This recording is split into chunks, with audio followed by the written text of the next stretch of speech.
नमस्कार दोस्तों आज के इस सीरीज में हम एक ऐसी कंपनी के बारे में बात करने जा रहे हैं जो कंपनी आयरन से वर्क अपना स्टार्ट करती है। उसके साथ साथ कंपनी ने अपना विस्तार करती है।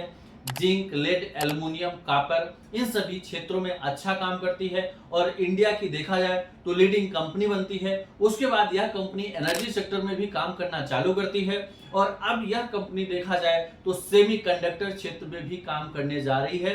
तो दोस्तों एक ऐसी ही कंपनी वेदांता लिमिटेड के बारे में हम डिस्कशन करेंगे, क्योंकि हाल में ही आप देखेंगे कि वेदांता के शेयर पे एक अच्छा मोमेंटम देखने को मिला है। वेदांता के शेयर में पिछले कुछ दिनों में अच्छी खासी तेजी देखने को मिली है, जिसकी वजह से जो ट्रेडर हैं, इन्वेस्टर्स हैं, उनका ध्यान वेदांता की ओर आकर्षित हो रहा है। तो दोस्तों अगर आप इस शेयर में निवेश करना चाहते हैं तो उसके पहले आपको बेसिक जो चीजें होती हैं, कंपनी की शुरुआत कब हुई, कंपनी ने अपना वर्क कैसे चालू किया, उसके बाद किस सेक्टर में डाइवर्सिफाई किया, कंपनी का कब टर्निंग पॉइंट आया, कौन से लूजिंग पॉइंट था, क्या स्ट्रेंथ थी और अभी कंपनी किस तरह से ग्रो कर रही है, उसके साथ ही कंपनी का profit year on year basis पे बढ़ रहा है या घट रहा है, साथ में इसके शेयर होल्डिंग पैटर्न्स के बारे में देखना चाहिए और इसके प्राइस मोमेंटम को समझना चाहिए कि अगर आप पिछला रिकॉर्ड उठा के देखें कि इस कंपनी के शेयर का प्राइस किस तरह से अप एंड डाउन कर रहा है, तो ये सारी चीजें आपको निवेश करने से पहले दोस्तों जानना जरूरी होता है।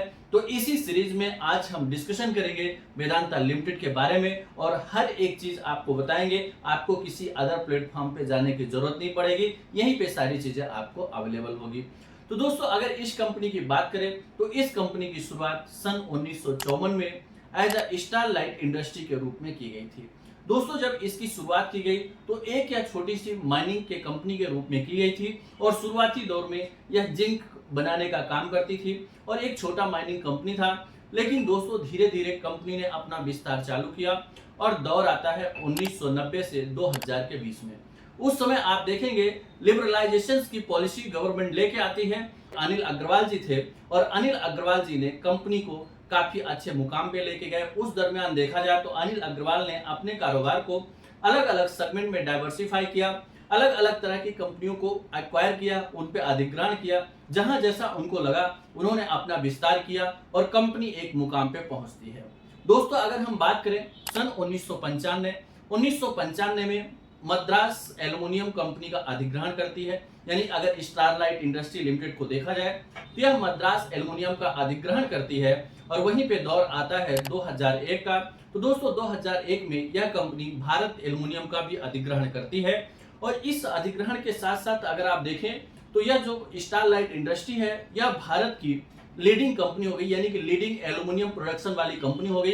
क्योंकि आप देखेंगे ये जो भारत एल्युमिनियम को लिया और उसके बाद मद्रास, ये दोनों अगर आप देखें तो सबसे बड़ी इंडस्ट्री थी एल्युमिनियम क्षेत्र की और इन दोनों कंपनी का इन्होंने अधिग्रहण किया। उसके बाद से जो ये स्टारलाइट इंडस्ट्री थी यह भारत की एल्युमिनियम उत्पाद में टॉप कंपनी बन गई। और दोस्तों वहीं पे आप देखेंगे कि दौर आता है 2003 का। 2003 में इन्होंने वेदांता रिसोर्सेज पब्लिक का एक्विजिशन करा, लेकिन वहीं पे दौर आता है 2007 का और 2007 में आप देखेंगे स्टारलाइट इंडस्ट्री लिमिटेड थी, इन्होंने क्या किया, सेसा गोबल लिमिटेड कंपनी का अधिग्रहण किया। और उस समय क्या हुआ था 2007 में इन्होंने क्या किया, उसमें अपनी हिस्सेदारी बढ़ा ली। यानी कि जैसे मान लीजिए कि जिसकी ज्यादा हिस्सेदारी होती है उसी का उस पर ज्यादा अधिकार होता है और उस समय यह कंपनी जो है सेसा गोबल लिमिटेड पे अपनी हिस्सेदारी बढ़ा लेती है। और सेसा गोबल लिमिटेड जो है वह अगर भारत की आयरन उत्पाद में देखा जाए तो यह सबसे बड़ी कंपनी मानी जाती थी और उसका अधिग्रहण स्टारलाइट इंडस्ट्री यानी कि वेदांता समूह ने कर लिया। और दोस्तों जब ये उसका अधिग्रहण करते हैं तो उस समय यह जो कंपनी है भारत की सबसे लीडिंग कंपनी हो जाती है आयरन उत्पाद में। और वहीं पे 2013 का दौर आता है और दोस्तों 2013 में इन दोनों कंपनियों का मर्जर हो जाता है। मर्जर के समय इसका नाम रखा जाता है सेसा स्टारलाइट लिमिटेड, इसका नाम रखा जाता है। और दोस्तों जब इनका मर्जर हुआ तो मर्जर के समय यह कंपनी एक बड़े पैमाने पे अपना विस्तार करती है और उस समय अगर आप देखें तो इसका जो मुख्यालय था वो अफ्रीका में होता है, ऑस्ट्रेलिया में होता है, भारत में होता है और इन सभी जगह से इसके संचालन चालू होते हैं। लेकिन दोस्तों दौर आता है 2015 का और 2015 में रीब्रांडिंग की जाती है, यानी कि अपने संस्था की ये रीब्रांडिंग करते हैं और उस समय इसका नाम रखा जाता है वेदांता लिमिटेड। यानी कि दोस्तों आप देखेंगे कि काफी समय से यह कंपनी स्टारलाइट इंडस्ट्री लिमिटेड के नाम से ही काम कर रही थी, लेकिन सेसा गोवा का मर्जर हुआ, वहीं पे वेदांता आप देखेंगे रिसोर्सेज का मर्जर हुआ, मद्रास का देखेंगे मद्रास एल्युमिनियम का हुआ, भारत एल्युमिनियम का हुआ, और इन सभी को लेके और कंपनी का एक रीब्रांडिंग करते हैं और रीब्रांडिंग के समय इसका नाम रखते हैं यहाँ पे वेदांता लिमिटेड। और दोस्तों यह company as a Vedanta limited के नाम से काम करना चालू करती है। अब दौर आता है 2018 का। 2018 में ये अनाउंस करते हैं और इन्होंने कहा कि हम जो अपना एनर्जी का बिजनेस है, एल्युमिनियम जिंक कॉपर का बिजनेस है, इसको हम क्या करेंगे, डीमर्ज करेंगे, यानी कि अपने कारोबार को अलग करेंगे। लेकिन उस समय ज्यादा कुछ निर्णय लिया नहीं गया और यह चीजें चलती रही। अब दोस्तों समय आता है 2023 का। आप देखेंगे 2023 में इन्होंने एक अनाउंसमेंट किया और उस समय इन्होंने कहा कि हम अपनी जो कंपनी है उसको 6 एंटिटीज यानी रजिस्टर्ड एंटिटीज में इसको हम कन्वर्ट करेंगे, यानी कि 6 अलग अलग रजिस्टर्ड कंपनी होगी। जैसे इसका जो जिंक का कारोबार है, एल्युमिनियम का कारोबार है, कॉपर का कारोबार है, तो इस तरह से जो एनर्जी का कारोबार है, इन सभी कारोबार को ये अलग अलग और उसके साथ ही रजिस्टर्ड कंपनी होगी। और इन्होंने ये भी अनाउंस किया कि इसको हम लगभग 2025 के अंदर इस चीज को करेंगे। अगर आप द टाइम्स ऑफ इंडिया के अखबार में देखें या उसके साथ आप मनी कंट्रोल के भी देख सकते हैं, वहां पे यह लेख छपा और इसमें बताया गया कि इसका जो डीमर्जर की प्रक्रिया है वह 25 से पहले कंप्लीट कर दी जाएगी।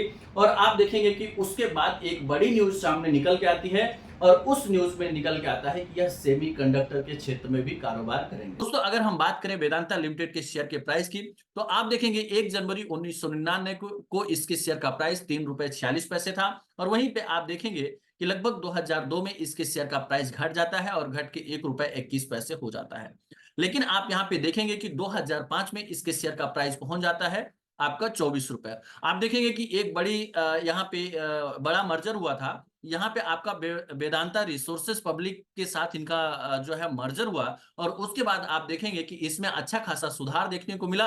और अगर निचले स्तर से आप देखें तो लगभग 1500% का यहाँ पे आप देखेंगे कि ग्रोथ देखने को मिली, यानी कि 2002 से लेके 2005 के बीच में कंपनी में 1500% की ग्रोथ आपको देखने को मिली। उसके बाद आप देखेंगे कि 2008 का समय आता है और 2007 में इन्होंने अपना जो सेसा गोवा था उसमें हिस्सेदारी बढ़ाई थी। और आप देखेंगे कि उसके बाद इसके शेयर का प्राइस यानी कि फिर से 3 साल बाद अगर उठा के देखें तो 165 रुपए हो जाता है। और दोस्तों वहीं पे 2011 में इसके शेयर का प्राइस 336 रुपए होता है।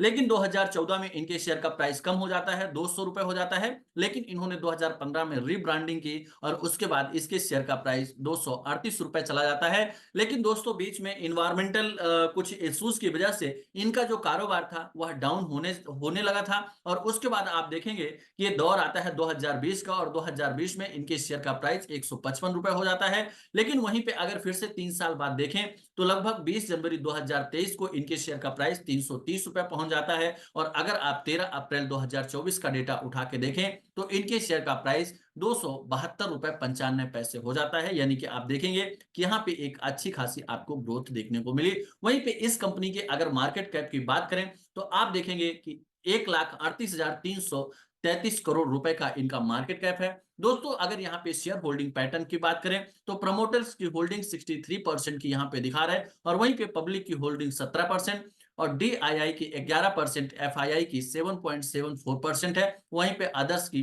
0.06% की होल्डिंग है। यानी आप अगर यहाँ पे देखें तो प्रमोटर्स की जो होल्डिंग है वह काफी अच्छी यहाँ पे देखने को मिल रही है। और उसके साथ साथ इसमें डीआईआई ने भी निवेश किया है और एफआईआई के भी कुछ पैसे लगे हुए हैं। अब दोस्तों अगर 2019 से इनका रिवेन्यू देखा जाए, प्रॉफिट देखा जाए, तो आप देखेंगे 2019 में इनका जो प्रॉफिट था वह 575 करोड़ का था। लेकिन 2020 में कंपनी घाटे में चली जाती है और आप देखेंगे यही कोविड-19 का समय था और इस समय मैक्सिमम कंपनियां घाटे में गई। लेकिन 2021 में इनके कारोबार में सुधार आता है और जो मुनाफा है वो बढ़ के 10,503 करोड़ रुपए का हो जाता है।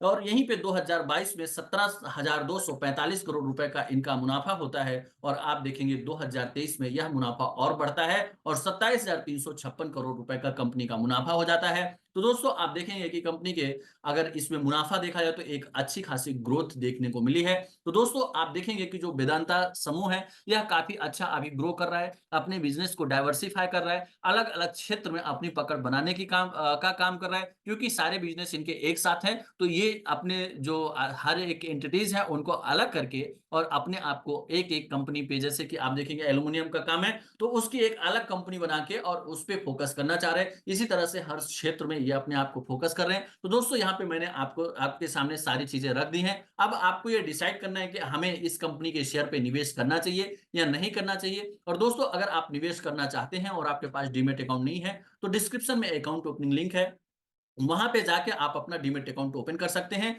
और साथ में ही दोस्तों अगर आप हमारे ऑनलाइन क्लासेस को ज्वाइन करना चाहते हैं तो डिस्क्रिप्शन में हमारा मोबाइल नंबर है 8269154009, इस पे संपर्क कर सकते हैं। यहाँ पे आपको अपडेट प्रोवाइड कर दिया जाएगा। और दोस्तों इस तरह के लेटेस्ट अपडेट पाने के लिए आप चैनल को सब्सक्राइब करें, लाइक करें, साथ में बेल आइकन प्रेस करें। धन्यवाद, नमस्कार।